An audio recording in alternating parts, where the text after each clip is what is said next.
আপনারা একটা সহজ বিষয় বোঝার চেষ্টা করেন, খুব সিম্পল। যে একটা ছেলে রাত জাগতো, এখন আর্লি ঘুমায়, তা সে উপকার পাবে না? কথা বলেন, পাবে না? সে ব্যায়াম করতো না, এখন করে, উপকার পাবে না?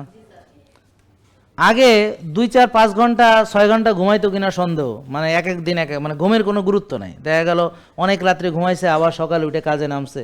আর এখন সে 7-8 ঘন্টা রেগুলার ঘুমায়, তাহলে উপকার পাবে কিনা?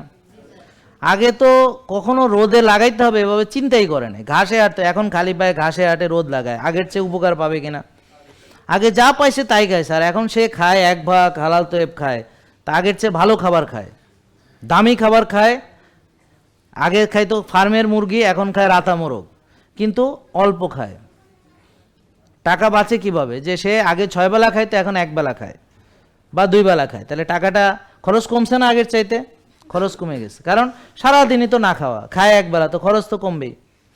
তো 6 বেলা খাইতে বেশি খরচ না আরও?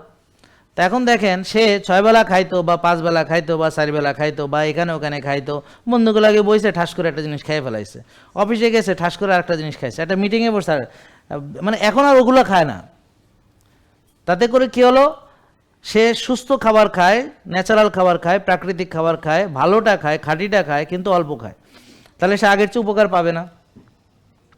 সে আগে অস্থির ছিল, টেনশন করতো, আর এখন সে 8টা শ্বাসের ব্যায়াম করে। তোমার মানসিকভাবে আগের চেয়ে ভালো লাগে? হ্যাঁ। তা এখন মানসিকভাবেও সে ভালো ফিল করে, এখন সে শক্তিও পায়, কারণ শক্তির চর্চা করে।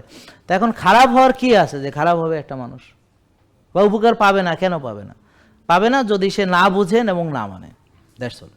বা যদি সে বাড়াবাড়ি করে, যে সে অনেক কম খাইছে। আমাদের কম খাওয়ার কথা নাই, কি যে ওই যে পরিমিত খাওয়ার কথা বলা হয়েছে, যে আপনি এমনভাবে খাবেন যেন আপনি দুর্বল হয়েও না পড়েন, আবার যেন বেশি না খেয়ে ফেলেন, মানে শক্তিও থাকবে, দুর্বলও হবেন না, অতিরিক্তও খাবেন না, আবার এত কমও খাবেন না যে আপনি মাথা ঘুরিয়ে পড়বেন। জেকে লাইফস্টাইল, ওষুধ মুক্ত সুস্থ জীবন।